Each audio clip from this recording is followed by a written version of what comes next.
ব্র্যাক নিয়োগ বিজ্ঞপ্তি। এটি একটি বেসরকারি উন্নয়নমূলক সংস্থা। 1972 সাল থেকে প্রায় 10 কোটি মানুষের পাশে দাঁড়িয়ে আছে, সেটা হচ্ছে ব্র্যাক। ব্র্যাকের যে পদটি আজকে নিয়ে আলোচনা করবো সেটা হচ্ছে মাইক্রোফিন্যান্স দাবি। এই পদটি হচ্ছে প্রান্তিক পর্যায়ে যে জনগোষ্ঠীগুলো আছে, তারা নিরীহ পর্যায়ের মানুষ, তাদেরকে ঋণ দান, ঋণ সঞ্চয়, আদায় এবং উত্তোলন যাবতীয় কাজ করে থাকে।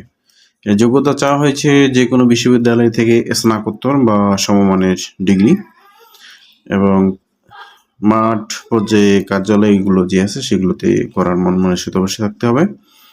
বেতন সর্বসাকুল্যে 30,000, আবার 6 মাস পর শেষে চাকরিজীবী যখন নিয়মিত হবে সেক্ষেত্রে বেতন হবে 30,174 টাকা। এছাড়াও প্রভিডেন্ট ফান্ড, গ্র্যাচুইটি, ইনসেন্টিভ এবং পারফরমেন্স বোনাস, বেস্ট অ্যাওয়ার্ড, যাতায়াত ভাতা, স্বাস্থ্য বিমা এবং উৎসব ভাতা প্রদান করা হবে। আচ্ছা, এছাড়া বলছে যে মাতৃত্ব পিতৃকালীন ছুটি পাশাপাশি দেওয়া হবে।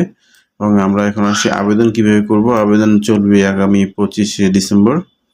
career.brack.net অথবা bdjobs.com এ আবেদন করতে পারবেন। আমি ভিডিওর নিচে ডেসক্রিপশনে আমার এই আবেদনের লিঙ্কটা দিয়ে দিব, আপনি সেখান থেকে আবেদন করতে পারবেন যদি আমার চ্যানেলটা সাবস্ক্রাইব করে রাখেন। ধন্যবাদ এই ব্র্যাকের নিয়োগ বিজ্ঞপ্তি দেখার জন্য। আমার পাশে থাকবেন।